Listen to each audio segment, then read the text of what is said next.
Hello, students, and welcome to Roshi's Education Point. Today, I will be starting with your new milestone textbook, Class 3, Chapter 3. Today, we will be doing, and the name of the chapter is Our World, Our Home. Now, before starting the chapter, let us read the story given in the box. Shivika was in college, and Ishan studied in Class 3. Shivika is the name of a girl. ये girl college में है और ईशान एक school में है, third class में है। Ishaan was a very curious child and always wanted to learn new things. Ishaan को हमेशा ही नई नई चीज़ों के बारे में सीखना काफ़ी ज़्यादा अच्छा लगता था। Shivika asked Ishaan, do you know Rakesh Sharma was the first Indian to go into space. Shivika ने ईशान से पूछा, क्या तुम्हें पता है कि शर्मा वो पहले इंसान थे जो स्पेस में गए थे। Ishan picked up his globe and said, Shivika, all I can see is land and water. Where is space? Tell me more about Rakesh Sharma.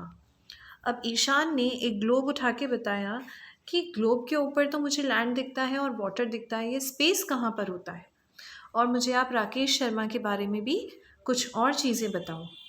Shivika replied, Rakesh Sharma was born in Patiala and studied in St. George's Grammar School in Hyderabad. Hyderabad में इन्होंने schooling करी है, born हुए थे ये पटियाला में। Later he became a pilot in the Indian Air Force. He was the first Indian astronaut to travel into space on 3rd April 1984. 3rd April 1984 को राकेश शर्मा ने, वो पहले इंसान थे ये जिन्होंने स्पेस में ट्रैवल किया था।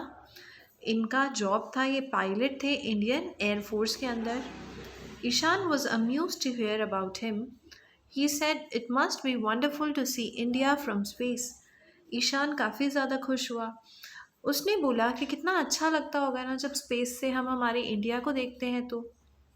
Shivika said, You know, Ishan, Mrs. Indira Gandhi, the then Prime Minister of India, asked Rakesh Sharma how India looks from space.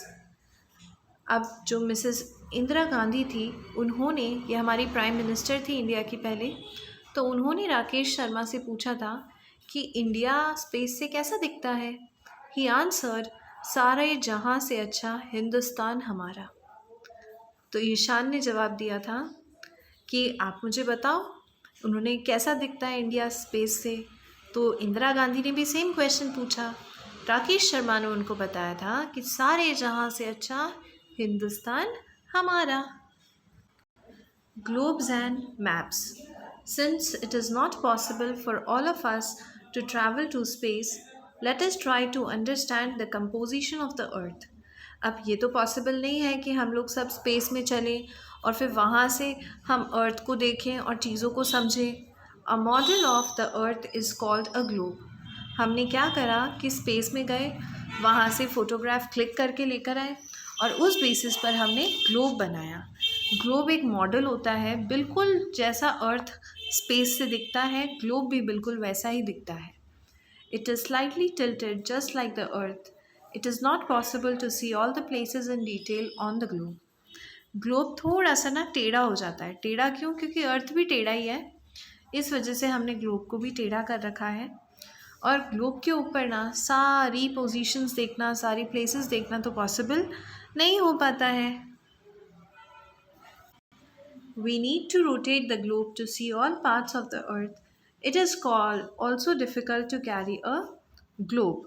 अब ग्लोब को क्या है, सारी चीज़ें इसमें दिखती नहीं है एक बार में, आपको इसको घुमाना पड़ेगा, तब जाकर आपको पीछे वाले पार्ट्स दिखेंगे। और हर जगह हर टाइम पर हम ग्लोब को लेकर तो घूम नहीं सकते हैं। On the other hand, drawings of the earth on flat surfaces are called maps.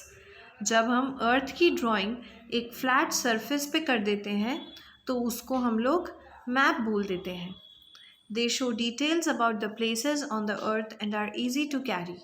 ये आपको पूरी डिटेल्स बताते हैं अर्थ के बारे में और काफ़ी ईजी होता है इनको कैरी करने में। They also help us to locate places on the earth. A book of maps is called an atlas. Map की मदद से हम अर्थ के ऊपर किसी भी जगह को लोकेट कर सकते हैं। एक ऐसी बुक जिसमें बहुत सारे मैप्स रखे हुए होते हैं उसको एटलस बोला जाता है। There are large maps which can be hung on a wall. These are called wall maps. अब बहुत बड़े बड़े मैप भी होते हैं जिनको आप दीवार पे टांग सकते हो, तो उसको वॉल मैप बोला जाता है. These days maps are also available on the internet. आज के टाइम पर तो मैप इंटरनेट पर भी आपको देखने को मिल जाते हैं. Differences between maps and globes. Map और ग्लोब के बीच में क्या डिफरेंस है? सबसे पहले ग्लोब देखते हैं. It is an exact model of the earth. It is round in shape. जिस तरीके से हमारी अर्थ एक राउंड है शेप में, वैसे ही ग्लोब उसका एग्जैक्ट मॉडल होता है और ग्लोब भी बिल्कुल राउंड हो जाता है शेप में. On the other hand map क्या होता है? It is a drawing of a part और a whole of the earth on a flat surface. या तो आप पूरे अर्थ को दिखाना चाहो तो दिखा सकते हो, या फिर अर्थ के अंदर से एक पार्ट को डिटेल में बताना चाहो तो उसके लिए हम मैप बनाते हैं. मैप एक ड्राइंग होती है और ये एक फ्लैट पीस ऑफ पेपर पे यानी कि फ्लैट सरफेस पे हम लोग करते हैं. Globes have very little details. Globes के अंदर ज़्यादा डिटेलिंग्स नहीं होती है क्योंकि स्पेस से भी हम लोग को इतना डिटेल में तो अर्थ नहीं दिखता है. Maps can show small details of any part of the world. Map के अंदर क्योंकि हम लोग एक पार्ट ऑफ द अर्थ का भी मैप अलग से बना सकते हैं, इस वजह से हमें मैप पर छोटी से छोटी डिटेल्स भी मिल जाती है. Globes are big and difficult to carry. Globes काफ़ी ज़्यादा बड़े होते हैं और काफ़ी ज़्यादा डिफ़िकल्ट होते हैं कैरी करने के लिए. Maps can be easily folded and carried. Maps को तो आप ईजिली फोल्ड भी कर सकते हो और कैरी कर सकते हो. Then comes land and water. When the earth is viewed from space, we can only see land and water. अगर आप अर्थ को स्पेस से देखते हो तो आपको दिखेगा कि सिर्फ लैंड और वाटर ही दिखता है इतनी ऊपर से, तो इसके अलावा कुछ नहीं दिखता. The land is visible in green and brown color, while water is visible in blue color. इतनी दूर से लैंड के लिए या तो ग्रीन कलर दिखता है या ब्राउन कलर दिखता है, और पानी के लिए आपको ब्लू कलर्स दिखता है. Now let us talk about continents.